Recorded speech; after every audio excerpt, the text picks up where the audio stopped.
Thank you, Michael. Yes, this is a Bertolt Brecht poem from 1929 called Lamented Fame of the Giant City of New York. I think he maybe still has something to say to us. Let's see.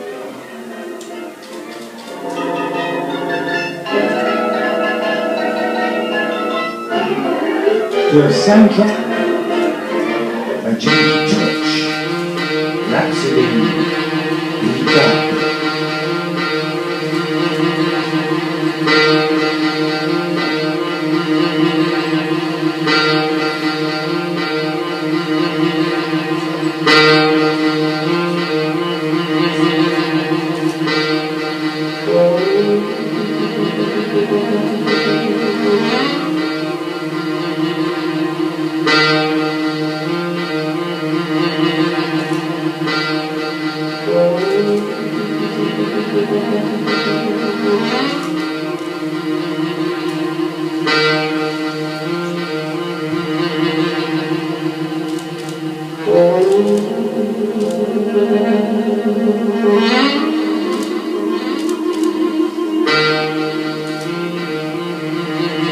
Who is there still remembers the fame of the giant city of New York in the decade after the Great War? What a melting pot was America in those days. Celebrated by poets. God's own country. Invoked just by the initials of its name. USA. Like an unmistakable childhood friend whom everyone knows.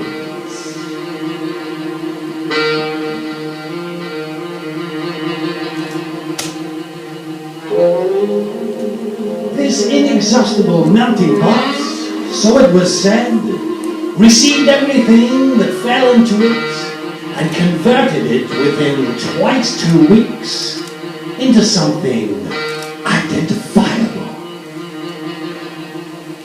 All races which landed on this zestful continent eagerly abandoned themselves and forgot their profoundest characteristics, like bad habits, in order to become as quickly as possible like those who were so much at home there. And they received them with careless generosity, as if they were utterly different, differing only by the difference of their miserable existences. Like a good leaven, they feared no mass of dough, however enormous. They knew they would penetrate everything. What fame! What a century!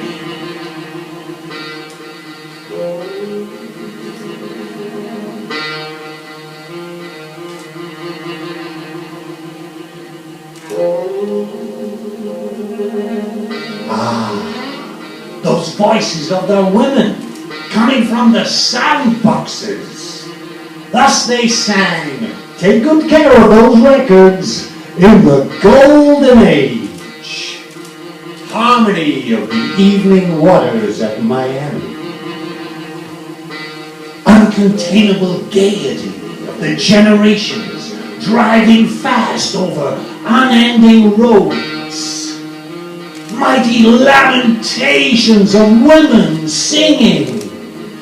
Faithfully mourning broad-chested men, but ever surrounded by broad-chested men.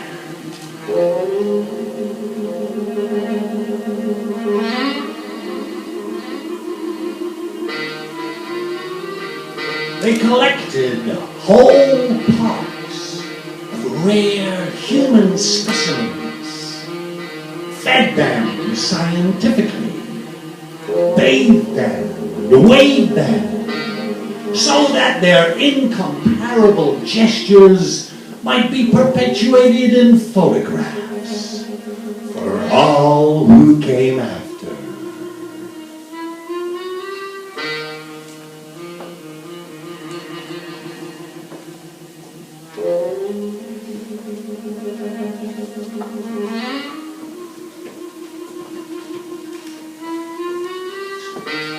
They raised up their gigantic buildings with incomparable waste of the best human material.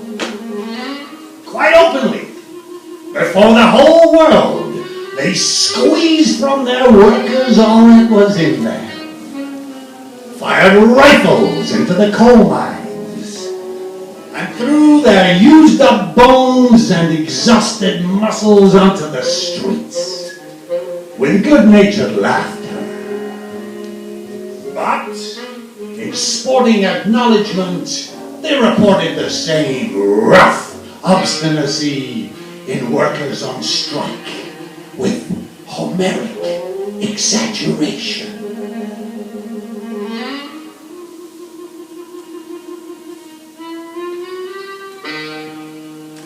Poverty was considered despicable there.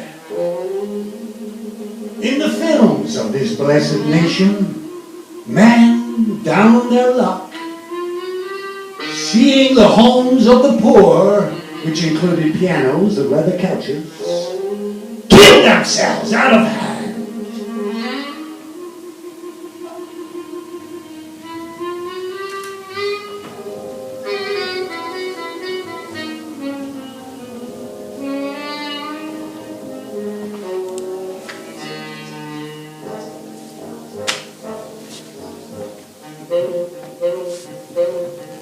What fame! What a century! We too demanded such broad-gauge overcoats of rough material with the padded shoulders that make men so broad that 3 of them fill the entire sidewalk. We too sought to break our gestures, thrust our hands slowly into our pockets, and lift ourselves slowly out of the armchairs in which we had reclined as for all eternity.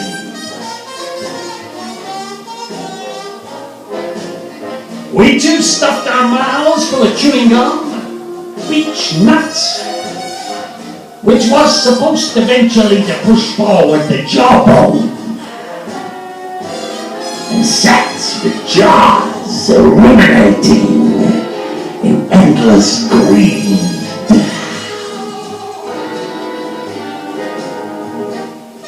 To our faces, we too wish to lend that feared impenetrability of the poker-faced man, who propounded himself to his fellow citizens as an insoluble riddle.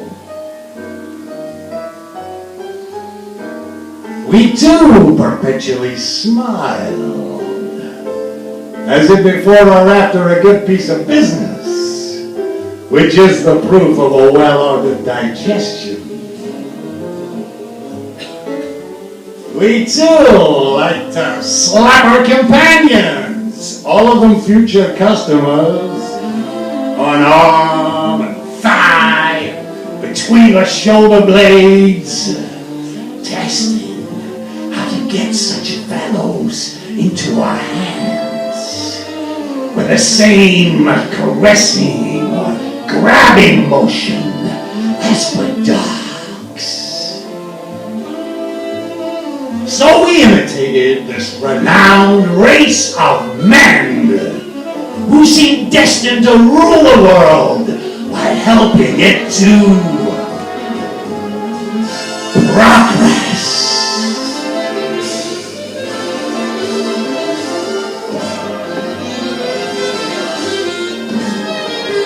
What confidence! What an inspiration! The machine rooms, the biggest in the world.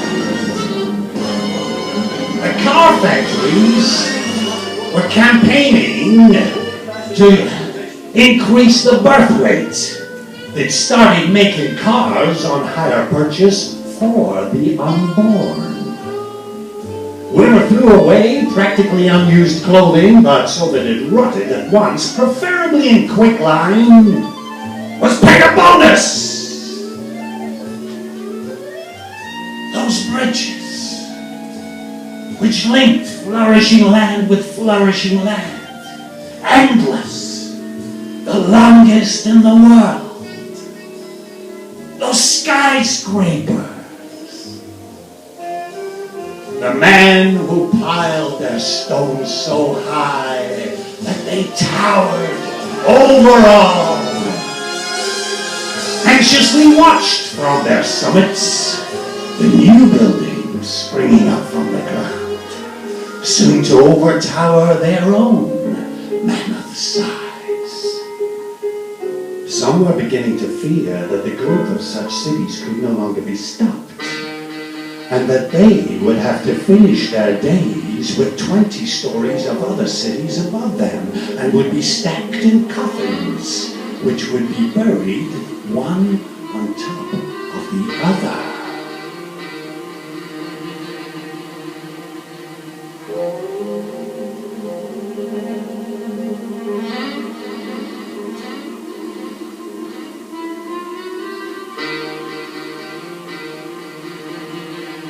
But apart from that, what confidence! Even the dead were made up and given a cozy smile, for not even those who had got away were allowed to be without hope.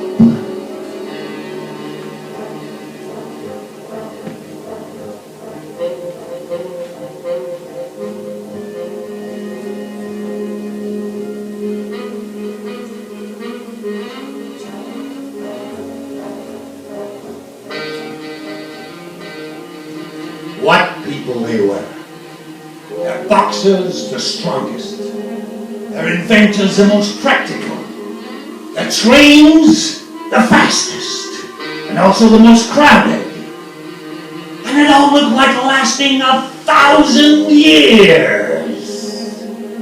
For the New Yorkers themselves spread the word that their city was built on the rock, and hence indestructible. Truly, their whole system of communal life was beyond compare. What fame! What a century!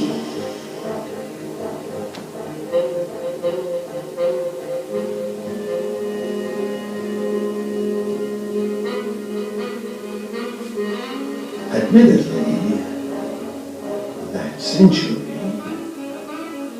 lasted a bare 8 years.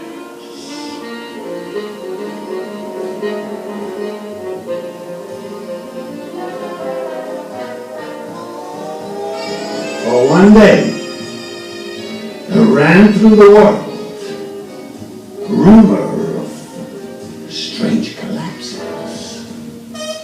on a zestful, famous continent, and its banknotes, hoarded only yesterday, were rejected in disgust, like rotten, stinking fish.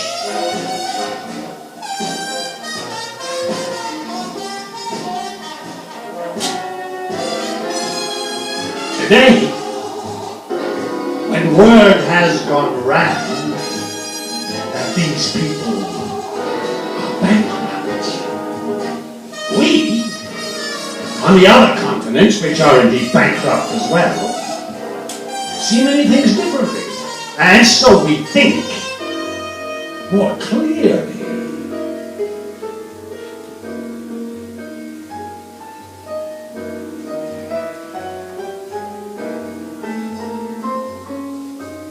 What of the skyscrapers? We we observe them more coolly.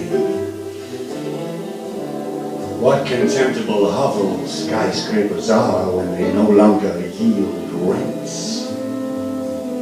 Rising so high, full of poverty, touching the clouds, full of debt.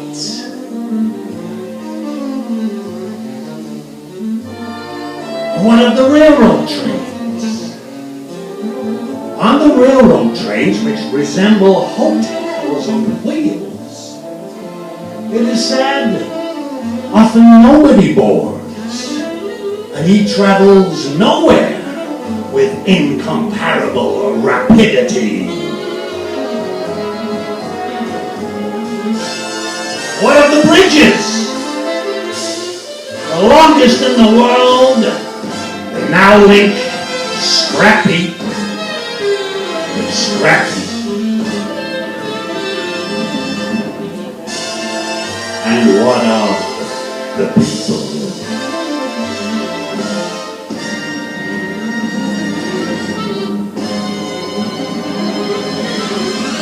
They still make up, we hear, but now it's to grab a job. 22-year-old girls sniff cocaine now before setting out to capture a place at a typewriter. Desperate parents inject poison into their daughters' thighs to make them look red hot.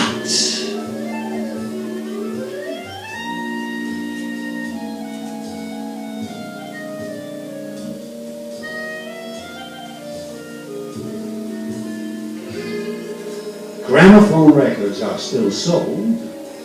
Not many, of course. But what do they tell us? These cows who have not learned to sing. What is the sense of these songs? What have they really been singing to us all these years long? Why do we now dislike once celebrated voices? Why do these photos of cities no longer make the slightest impression on us? Because word has gone round that these people are bankrupt.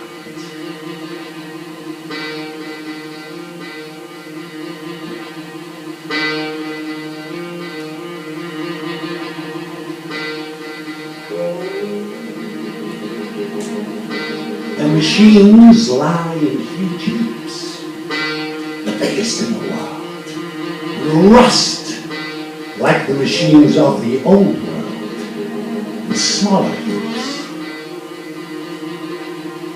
World championships are still contested before the last few spectators who have absent-mindedly stayed in their places. Each time, the strongest competitor stands no chance against the mysterious law that drives people away from shops stocked to bursting.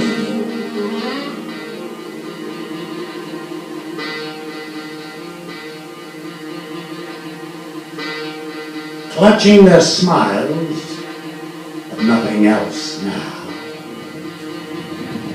The retired world champions stand in the way of the last few streetcars left running. 3 of these broad gauge fellows fill the sidewalk, but what will fill them before nightfall? The padding warms only the shoulders of those who, in interminable columns, hurry day and night through the empty canyons of lifeless stone piles. Their gestures are slow, like that of hungry or enfeebled beasts. Like a whole state turning over, they lift themselves slowly out of the gutters in which they seem to be lying as for all eternity. Their confidence is still there, it is said. It is based on the hope that tomorrow the rain will fall upwards.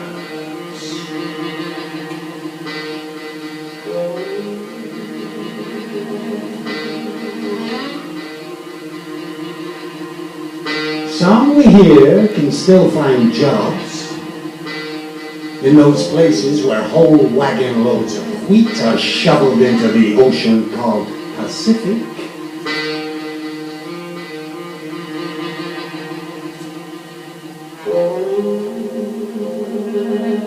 And those who sleep on benches are we here apt to think most impermissible thoughts as they see those empty skyscrapers before dropping off to sleep.